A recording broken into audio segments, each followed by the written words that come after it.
everybody, it's Jo Carter here. Welcome back to my channel. Thanks so much for joining me again. Today I'm going to be bringing you a very chatty video about my writing journey so far.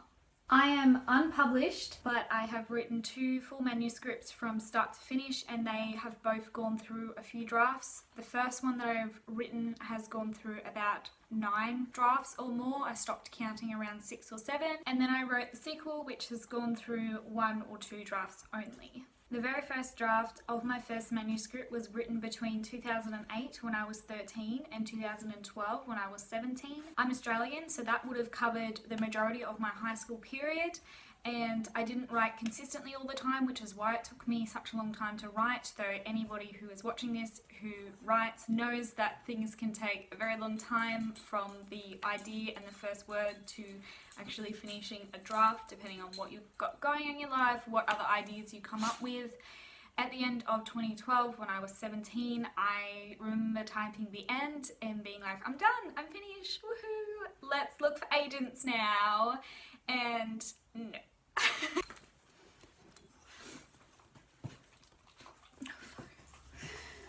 This is my video where my dog attacks me. Do you want to show everybody your gorgeous face? No, because there's nothing on the screen. Oh, there he is. He's so cute. Anybody who knows anything about writing and publishing will know that you never ever publish your first draft or even submit your first draft to an agent or publisher if you're going the traditional route. It's always after that, because first drafts are kind of crappy. After doing my research then and learning all about how to get published, I then learnt that I needed to do lots more editing, which I did for the next few years. Whilst I was editing over the next couple of years up until 2015, I had a full-time job. I was writing, a lot of the time I was writing nearly every day and editing every day, and I was loving it. I had a couple of various critique partners that helped me bring my story up. Various family members also read and encouraged it. I think it's also really good to note these kinds of things as well, because it is such a solitary journey as a writer, and probably what kept me going for so long. And I mean, now it is 2020. That has been more than 10 years before I first started to pen something out and finish a draft. So having that kind of support system around you to keep you going when you don't really hear anything from anybody is fantastic. If we flash forward to 2015, I'd worked out that I'd taken my book as far as I could by myself and with local help from family and friends, and I enlisted a agency to help me edit and work on it. So I paid them a fee, and they then went and had someone read through the book, gave me a 10 or a 20 page report on what I needed to work on and what was good. It really helped, gave me some encouragement. I rewrote a bunch of stuff. I changed a bit of stuff because it was feeling very much kind of paranormal romance and very Twilight-y, because I sort of wrote that around that sort of time. Then in 2018, I decided to submit my manuscript to a publisher. I've always wanted to traditionally publish, and I think that will probably stay the same unless, as I get more into sort of booktube and maybe now authortube, I'll feel a bit more confident about self-publishing. I submitted my manuscript to a publisher that I had to wait 6 weeks for, and then it was rejected. After that, I let myself live focus. I had a really hard look at the manuscript, and also based on advice from a local, at the time, self-published author who sort of said to me, you know, you've been writing this book for 10 years, it would have been now. Sometimes you have to let things go. It doesn't, not many people get their first book published. And I do agree with that to some extent. I mean, it is generalized advice, and it was very good generalized advice, and he's quite successful as well.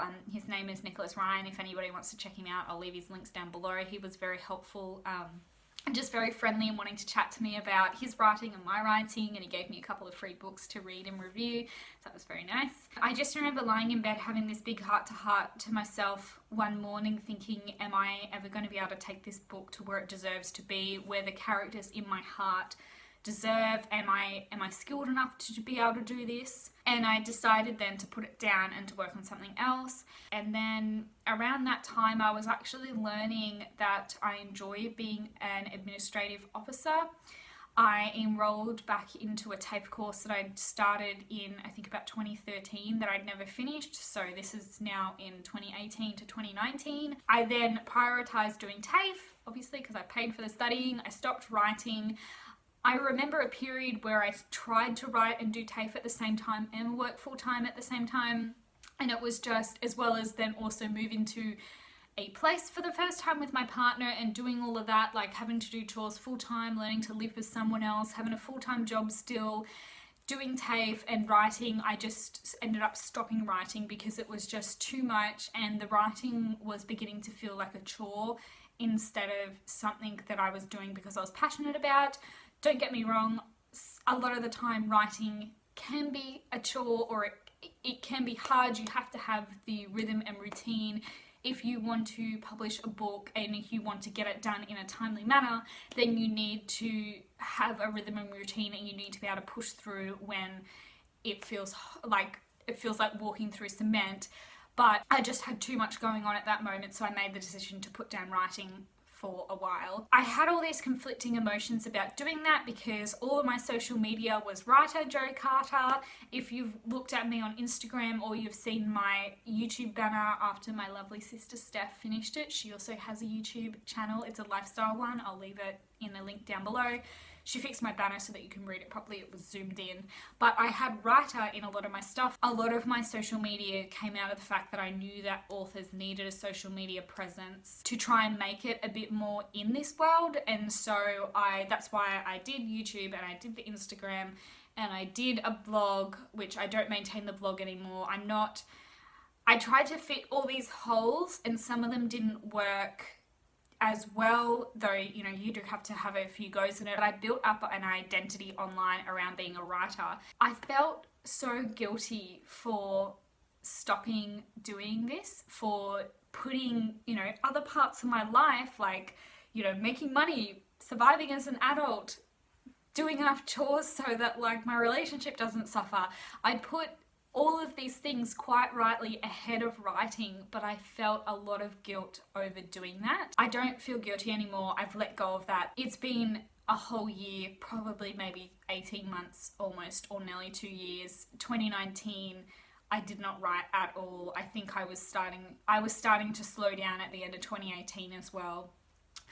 2019 was also when I was promoted at work. I remember having a staff review at the end of 2018 and my two bosses said to me, what do you want to do with your life? Like, you're 23 at that stage? Yeah, I was 23 at that stage and I'd worked in offices since I was 18. I was very blessed in that way that I was able to slot into an entry-level job, and then I did well enough that I continued to work up the ranks, and again at the place where I'm working now, that happened.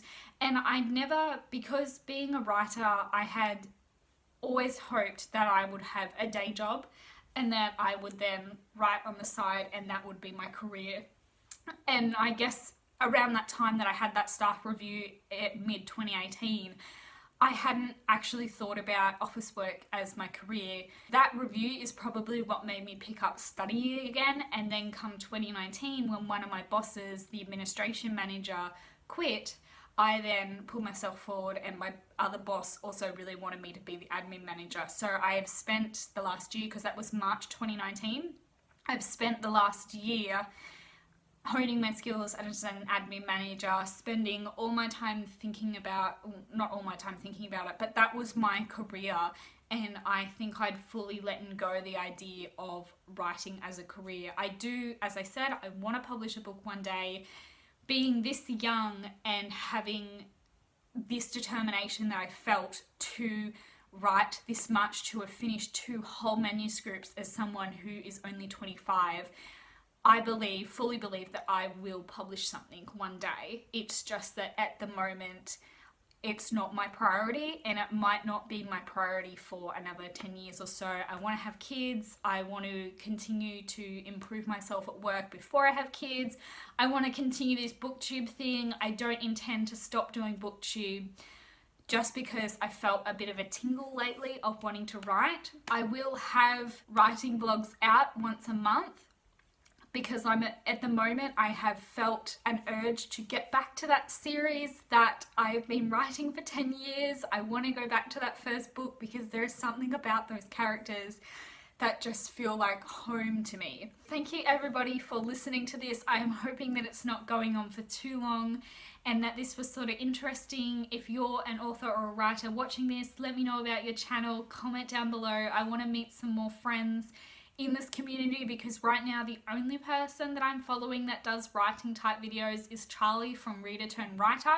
She's actually doing a lot of really great explorative videos into plot. She's working on the book Save the Cat, which tells you all the different plot beats, and also at the beginning the whole Save the Cat thing is that you have to make people enjoy your characters, you have to have some act at the beginning that makes readers want to root for them. And the idea Save the Cat is that in this book, or this, I think he was like a film director that wrote this book, but you can apply it to fiction as well, to novels.